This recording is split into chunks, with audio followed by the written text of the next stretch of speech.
So rejuvenating for me.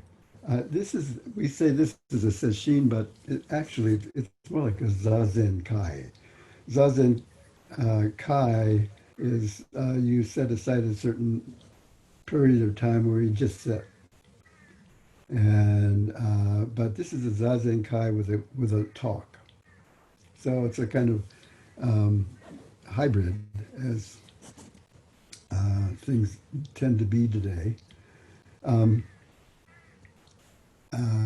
be that as it may, um, uh, I'm thinking about, how grateful I am to all of our members who are making a really good effort to continue our practice, given all the topsy-turvy events of the present. The world is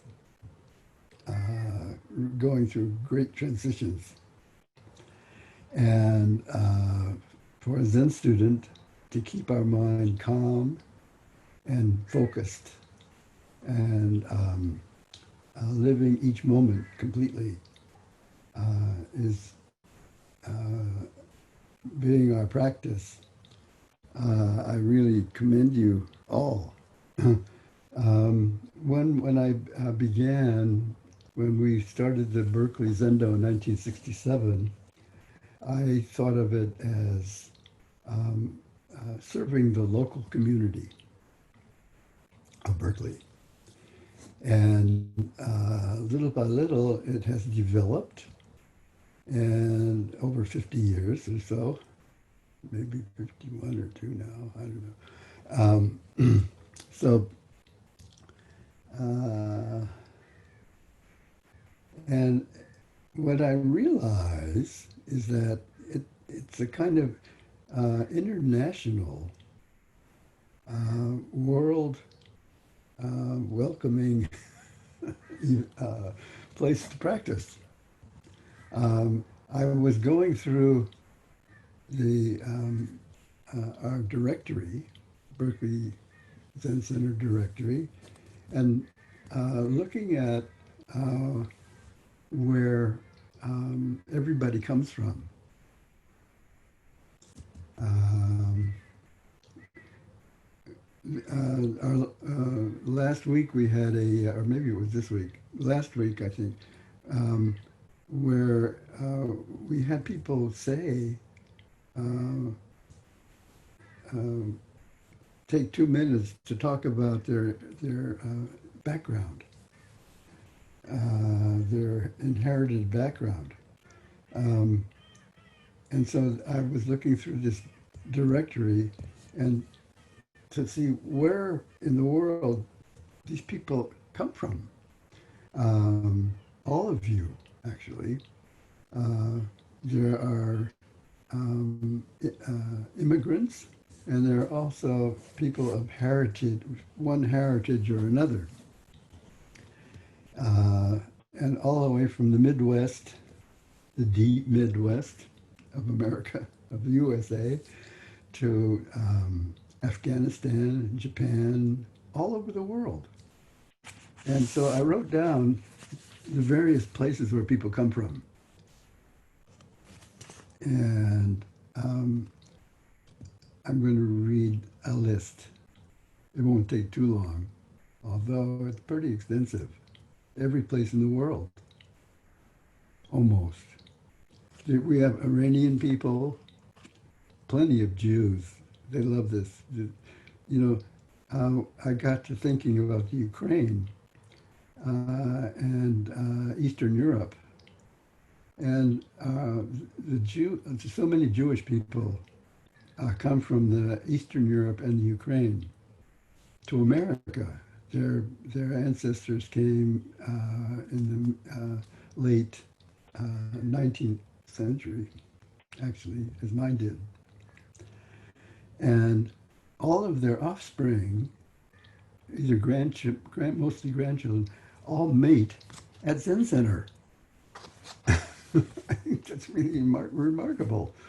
There's a great reunion of Zen students from the Ukraine and Eastern Europe and Mid Europe and other places, um, but those heavily in Eastern Europe, and who all meet in Berkeley at the Berkeley Zen Center and the San Francisco Zen Center and all the other Zen centers in America. So that's remarkable. I don't want to talk about that anymore. So we have people from France, um, Native Americans, Africans, Scandinavians of one sort or another, English, Japanese, uh, Finnish, which is um, Scandinavian, German, Korean, Norwegian, Irish, Chinese, Scottish, Afghan. I may have, I did, yeah. Italian, Mexican, um, East Indians, Spanish,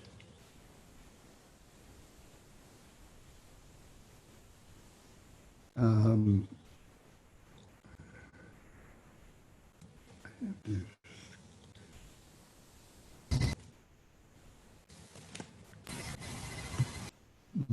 Danish, um, Finnish, Filipino. Um, I have to put my glasses on to get this other one.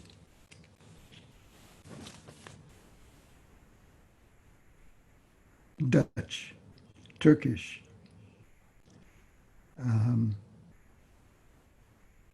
Swedish. Those are Scandinavians, but still. Uh, and then there are the diverse Europeans, because Europe, the borders in Europe are always moving. So there are diverse Europeans and diverse Asians and the various hybrids, you know, and the unknowns, the great unknowns. People who don't not really know what their heritage is, uh, because in the my experience, and I know the experience of many others, is that when people came to America, they wanted to not remember what was going on in Europe or what was going on in their homeland. They just wanted to let go and start a new life. And so the children don't really have much information. A lot of the children don't have any information about their background. But it's all very interesting. Uh, but what what pleases me the most is that um, all of our diverse backgrounds are meeting together and practicing together in this wonderful way. And the reason we can all do that is because we don't depend on anything. As soon as you depend on something, then you attach to it, and then you think you're better than uh, or more important than all the other things that people attach to. So, with nothing and with no attachments, we can all meet in this zero space and realize that we're all the same and all totally different. Although we have all our differences, we can let go of those all the differences and meet together in this emptiness, and which is where we all come from, and where we all go to, and where we are all the time anyway. And so it makes our practice vital and lets us include everyone. Whoever comes, we don't care where they came from, as long as we all throw our lot in together in this empty space. So I think about this a lot, and it's the thing that makes me the happiest. What makes me really happy is the fact that we can all harmonize. Everyone, no matter where we come from, uh, um, our diversity is what gives us our energy and what gives us our happiness. Realizing that we can enjoy people from various places and everyone adds something to our practice. Um, so to me, the most what makes me happiest is when everyone is practicing together, uh, upholding and appreciating where each one of us comes from. So to me, that's I grew up thinking that way. I grew up in the 30s, the 40s, the 50s, the 60s, the 70s, the 80s, the 90s. You know, 3 weeks, I think, a little over 3 weeks. I'll be 91. So I've had a lot of experience, a little bit of experience, and seen the various changes that have gone on in this country and the world over that time. And when I was growing up in the 30s, I never knew another a president other than Roosevelt until the middle the almost the end of the first Second World War. That was a long time to have one president, 4 terms.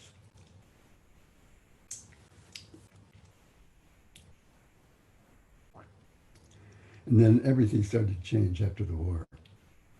America, it was all, we all believed in democracy.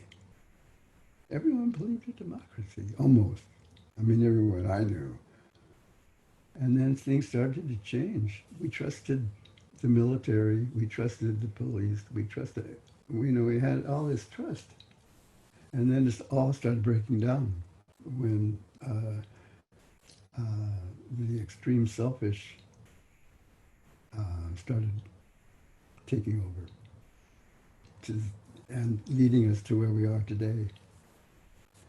Um, Democracy is hanging by a thread. Democracy to me always meant everybody shares together. Everyone appreciates everyone else. This is the melting pot of the world. So the thing that makes America great is not Donald Trump. The thing that makes America great is our diversity and harmony of diversity. And it's about to be. We. I'm not going to tell you who to vote for, but if you don't vote, don't complain. You have no room for complaint. Sojun, can we get your mic a little bit closer to you? You're a little bit unclear. Okay, I'm not going to repeat what I said though. No, no, don't repeat anything. I'm just asking for that. How's this? Um, Better? sure. Better? Well, That's too much. oh, that's too much. Well, how's this? That's good. Okay. Um, uh, I remember,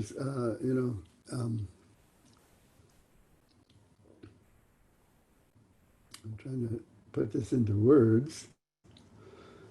Um,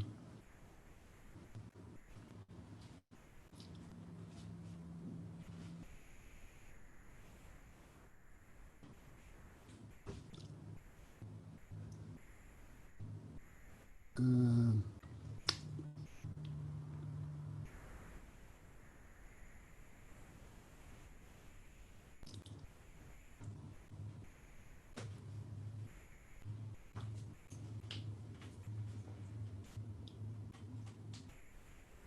um,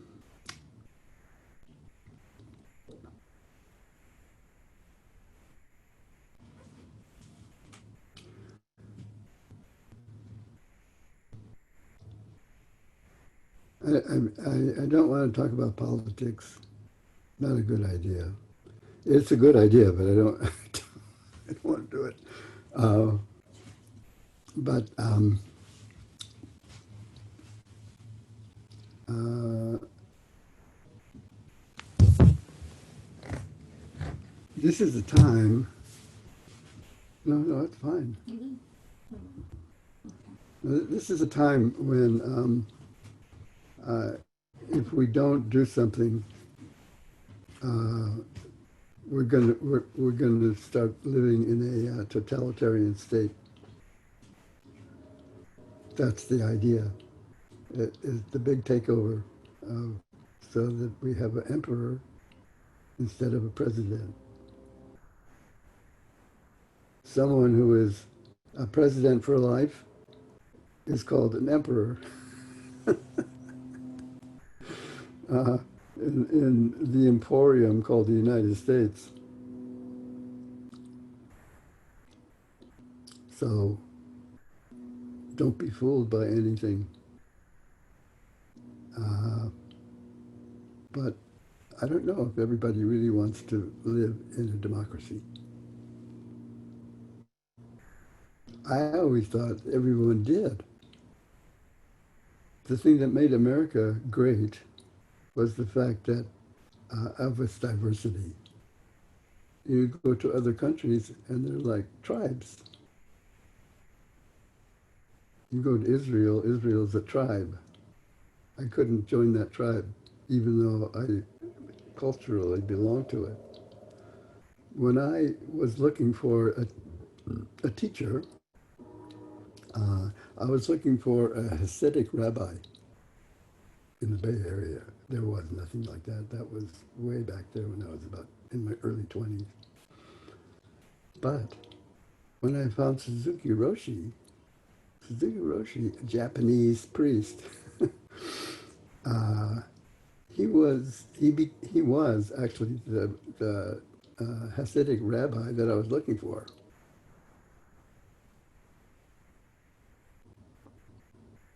So naturally, he became my teacher, just naturally. I didn't have to try very hard to find him. I just fell into his lap and realized this was the teacher I was looking for. So uh, he was a very unusual person. Um, he didn't um, he wasn't attached to his tribe any more than I was attached to my tribe, and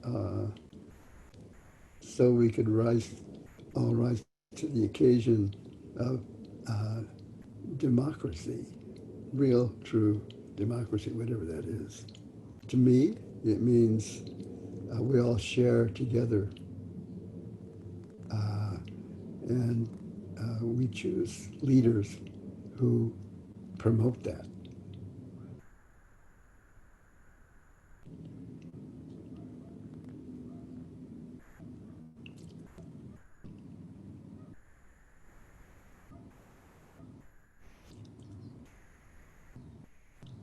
So Suzuki Roshi, always talked about depending on big mind, residing in our big mind, not in our small mind, but turning over our small mind to our big mind.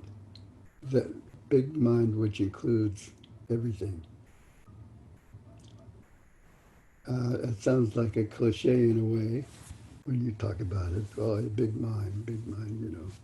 But actually, big mind means it includes everything. And wisdom comes from the mind that encompasses the whole universe.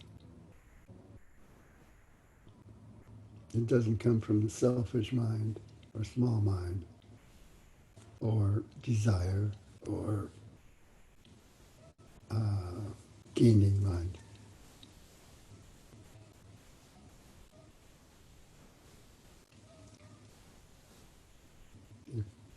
When our mind encompasses the world, we begin to understand the world. When our big mind encompasses the whole universe, we begin to understand something that we don't know.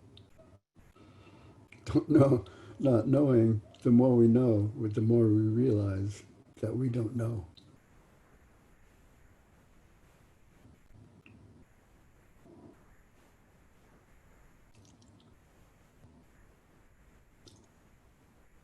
So anyway, I do totally, I don't know what we got here. We got Zoom. You hear me still? Yeah, Something happened. yeah, Something happened. can't see you. We can So, hear but not see. yeah. You got that small, like the rest of us. Oh, you got the small me. You got the small me. Yeah. Good, yeah. Well, the small me counts, you Sorry, know. Garden, you're sharing your screen. Please unshare. I'm not doing anything. No, it's not you. It's Serene Garden. You're sharing your screen. Please unshare. Who's supposed to unshare? Oh, there we are, sharing. Thank you. So anyway, what I have to say is that uh,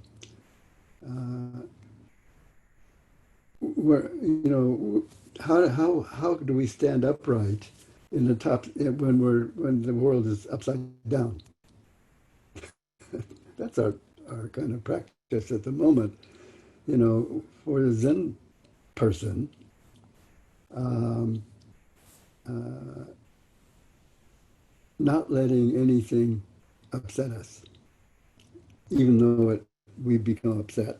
Of course, we become upset by things. But how do we find our balance? How do we find our balance moment by moment um, and improvise when something that we depend on is no longer there? How do we improvise? That's the trick. And that's what makes our life interesting at this particular time. You know, we have our uh, uh, ways of doing things. And when those ways of doing things are no longer there, what do? We just live each moment at a time, one moment at a time. This is our Suzuki Roshi's teaching. Of course, it's his teaching that he learned from his predecessors. Just be in each moment totally.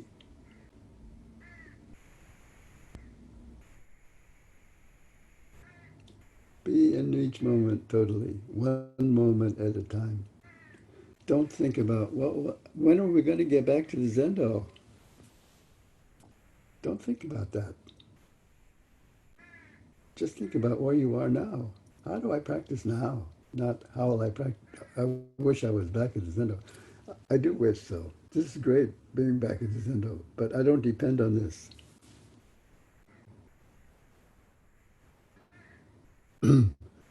So wherever we find ourselves wherever we find ourselves in whichever situation, that's where we are. That's where we practice. Don't get ahead of ourselves. As soon as we start thinking about wishing it was different, we lose the presence. We lose our present moment. There's nothing more precious than our present moment. That's all we have.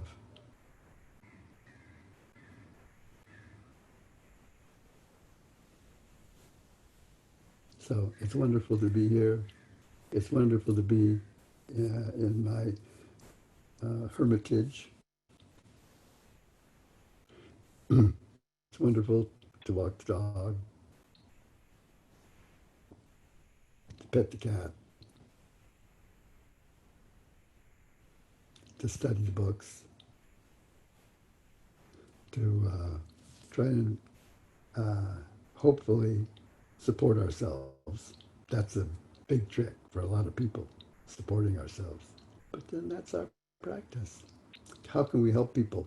If there are any of our students or members that need help, we should know about that and support them. And of course, our neighbors, if we can help our neighbors.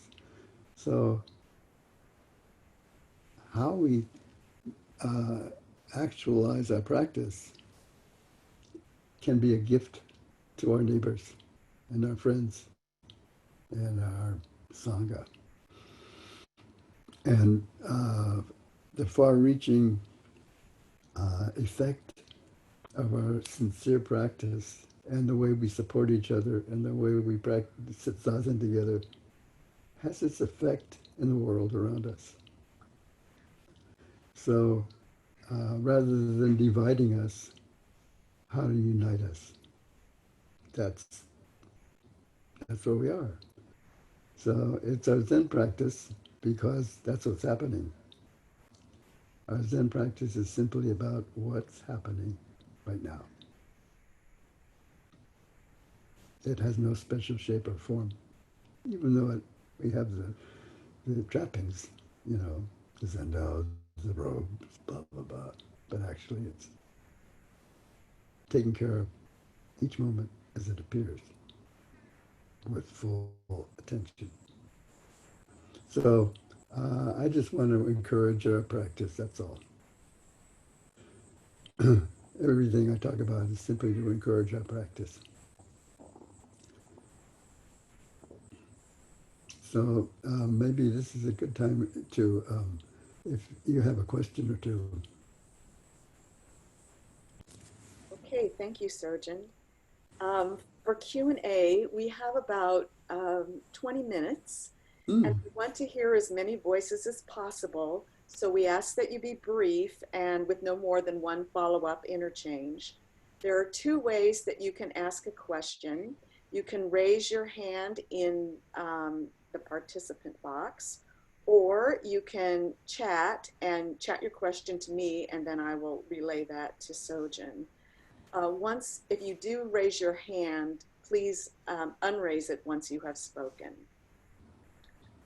Okay, so Ben has his hand raised. Unmute yourself, Ben. Hi, Ben. Hi, Sojun. Can you hear me? Loud and clear. Okay. So my question, Sojun Roshi, is my big mind the same as your big mind? How many mind? There's only one. There's only one big mind, and I'll share it. We share it in diverse ways, but we all belong to the one big mind. Yes. So the big mind of the ancestors and everyone in the past, that big mind is the same big mind? Yeah, including the crickets and the ants. Thank you, Sojun. You're welcome. Ed Herzog has his hand raised. Yes. Hi. Hi, Sojun. What prompted you to grow a beard? What laziness. This is beard time for disembodied Zen students. Women can't do this. I'm sorry. They have some other way of doing this, I think. But for the guys, you know, I noticed that I've never really grown one like this before. So, and I don't really enjoy shaving. And so, you know, like, I see this time also, you know, as a kind of time, right? And there's a kind of relaxation because there's certain things you don't have to do that you didn't know you had to do them. And for me, it was kind of laying back, getting a nice laying back. For a while, it was laying back. Now I'm busier than ever. But for that initial time, I could let go, you know, and just let the hair grow. Let your hair down.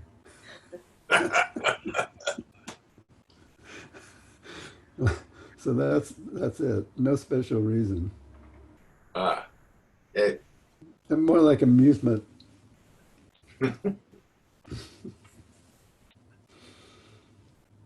Susan Osher has written to ask that to let you know that you look very handsome. Thank you. Thank you, Sue. That's Raghav encouraging. has a question. Who? Raghav. Oh, Raghav. Hi, Raghav. Hey, Sojun. Can you hear me okay? Yeah. Okay, great. Because I have my headphones on and I wasn't sure. So we come from emptiness. We live in emptiness, and then we go back into emptiness. No, we don't go back to emptiness. We don't. We don't go back to emptiness. Emptiness is not a coming or going. It just is. Right. Emptiness is our life. Our life's Right. totally empty, which means that it's totally full. Right. So there's no place to it's not like you come back, go to emptiness and come from emptiness or not. Emptiness just is. Right. This is it. This is it. Empty. Yeah. Empty means interdependent. Mm-hmm. So everything depends on everything else. There's no coming or going. Even within coming and going is emptiness. It doesn't depend on, it's not like, nothing there. Mm-hmm. See, there's no such thing as nothing, except everything is nothing. Right. We just have our current experience, this moment experience. That's it, yes. But also we have the memory and the imagination of other realms. But basically, Mm-hmm. this is where we are. Mm-hmm. This is it, yes. And we have to take care of things, we just do certain things and we get entangled Mm-hmm. with whatever it is. But this is like, this is going to keep, the circle of life is just going to keep going on and on and on. Yes. Energy keeps going. Yes. Yes. Yes. But we have to find our stable presence in whatever we do. Everything is falling out of balance. Every moment. Every moment. Like I'm sitting here and I have to find my balance every moment. We don't even necessarily think about it because it's so common. The most, I don't know what a squeaking is, but the most, You hear screaming sound? the most common thing is the most real thing, which we don't really ever usually recognize. We have to sit still to recognize it. Yeah. And that's all we can do, right? And that's all we do. We sit still, we take care of everything that comes into our view, and we keep doing that over and over again. Well, that's a simplistic way of expressing it.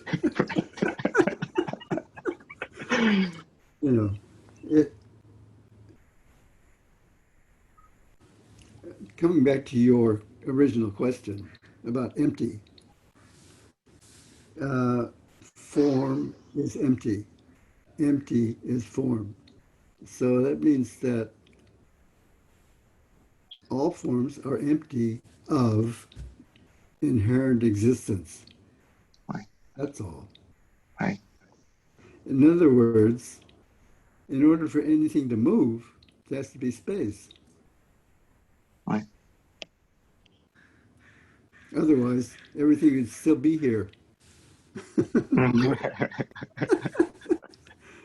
So movement is there's stillness within movement, movement within stillness. In other words, as soon as you start dividing things into like good and bad, right and wrong, this and that, the opposite, you're eliminating the opposite. You're saying, oh, this is right and that's wrong, but right has to include wrong. Good has to include evil. Evil has to Right. include good. Because we live in a dualistic world. As soon as you start separating and saying, well, this is the right one and that's the wrong one, although there is right and wrong, good and bad, and all those things, because we live in a dualistic world, one side brings up the other. But how to bring the two sides together as one is our practice. That's called living in emptiness. Thank you. You're welcome. We have a question from Blake. Did Suzuki Roshi ever speak about the civil rights movement and or the death of Martin Luther King Jr.? Never. He didn't, like, he was from Japan. He was Japanese. Uh, he probably knew about Martin Luther King, I suppose, and civil rights. Um, uh, uh, you know, he had been through the Sino-Japanese War, the yeah, and he had seen, and the World War and so forth. Uh, and had he knew that no matter how much we tried to make things right, as soon as you make them right, they start falling apart. As soon as you make uh, uh, these are our problems, our present problems, civil rights and so forth. Those are very important, and they're very, but in a higher and a different level, on a bigger, wider level, these things are always going on. And uh, um, uh, there's something called progress, and there's something called regress.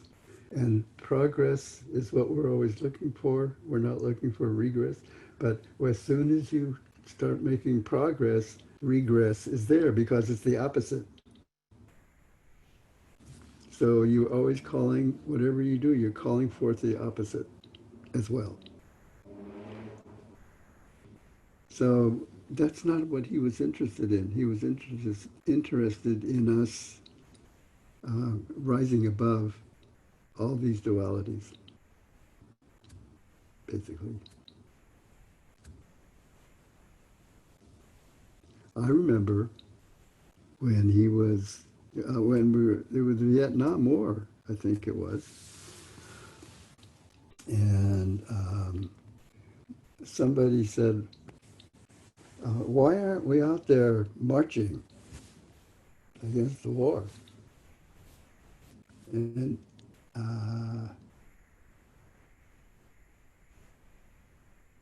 it made him very angry. Not that he was not against the war. Of course he was against the war. But he knows that wars, uh, as soon as there's peace, there's war again.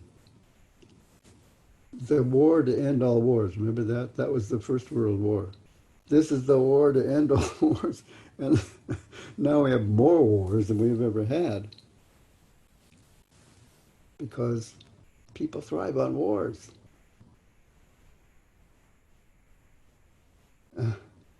So, we should continue to fight for peace, even though it's impossible. We should work to end all wars, even though it's impossible.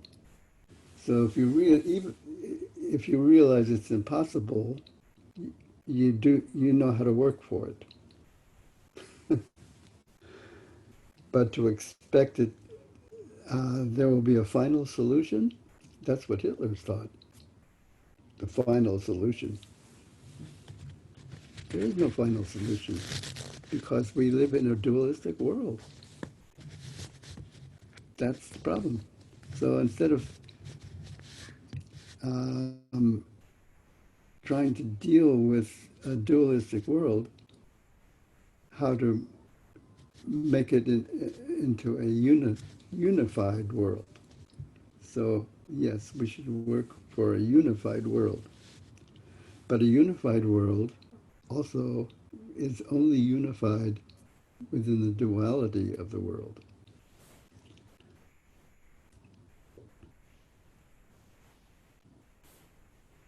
So he didn't talk about stuff like that. That's not what he was interested in. He was interested in the bigger picture. Because as long as we are just fighting in the little picture, it'll never work.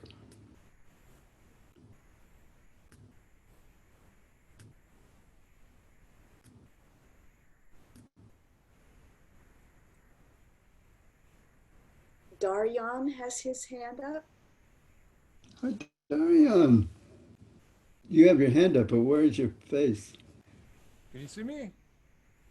I can't see you. You can't see me? No. Can other people see me? I want to see you instead of me. I'm talking to myself here, you know. I have a red shirt on. I have a red. Oh, there you are. Hey, Can you you hear look me? great. Yeah, Hi.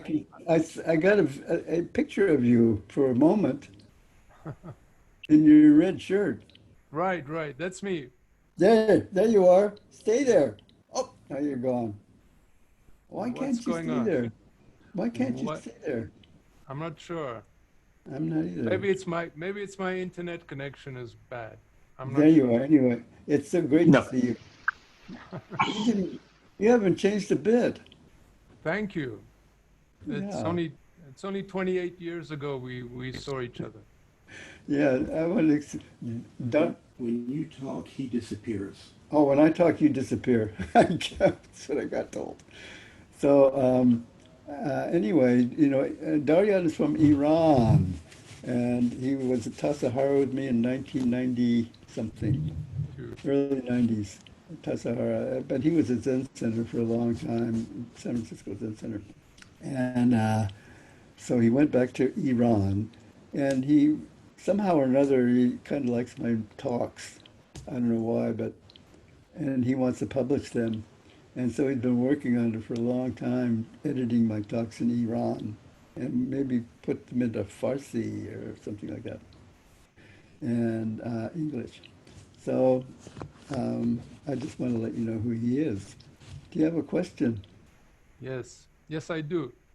Um, uh, in the context of impermanence and your teachings of right in the moment we are dying, we're coming to life. Yes. The expression we're self-creating. Yes. How does that expression that we're self-creating apply to a situation where we are instantly dying, instantly coming to life? How do we apply that self-creation within that context? You know, everything we do leads to something, to a result. So every action leads to a result, right? Basically, you know, it's called karma. We're creating our own karma, which means our volitional actions. Karma is our volitional actions. And so our volitional actions create a result. Every action creates a result. And So the action is the action of the moment, and the result is the result of the moment. Uh, so whichever direction we take, when we do something once, we have that we taste it. If we do it again, we question it. If we do it the third time, we're hooked. So we create passages, passageways, and one thing leads to another. And because we do something, it leads to a result. And the more we do it, the more we become attached to the result. And so we're self-creating all the time. It's a matter of which direction you um, uh, keep recreating yourself, called recreation. So normally we do this. We live unconsciously in the sense that we Yeah. we live, but if we are self-creating consciously in the sense of mindfully, then Yes, therefore we can totally change our life. yes, you can change it. This is the thing about karma. Karma is not fixed. It's not fatal. It's not fate. Fate means fixed, whereas karma is not fixed. You can always change your karma. That's the Buddhist understanding, which gives us allows us to have our freedom. That we're not stuck, even though we may be stuck. Yeah, we we choose our life gives us problems, and so how we deal with those problems is how we create ourselves. So we're all dealt. Everyone is dealt a hand, and so this is my hand. It's nice or terrible. So whether the hand we get is nice or terrible, the way we um, respond to it and the way we work with what we're given is how we create our life. Thank you. I just wanted to say, this occurred to me this morning. There was this movie, Japanese movie called Transitions, where this young guy gets in an accident. He's a hipster, and he get Japanese hipster, and he gets in an accident, and he becomes a priest. And he becomes this priest. Um, uh, he's wondering why people commit suicide. And so people are all these people that want to commit suicide, but they don't know how or are not sure, are calling him all day and all night. And he's dealing with these people all day and all. And there's one person who is he had two children, and he's always talking about committing suicide. And the priest just get taken in by this, and he tries to say, well, your life is worth a lot, and you should be grateful and all this. And he tries, and this just goes on. He goes, I want to commit suicide, and the priest is saying, no, don't commit suicide.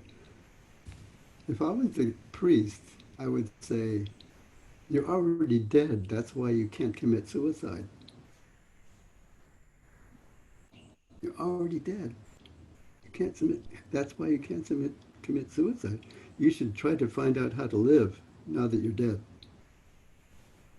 Anyway, I just wanted to say that. But in a way, it's like you're making your own destiny. You're creating your own destiny. Thank you. You're welcome. It's really great to see you. Thank you. Well, that's all the questions we have time for. Thank you very much. We will now chant the Bodhisattva vows one time through. Beings are numberless, I vow to awaken with them. Delusions are inexhaustible. I vow to end them.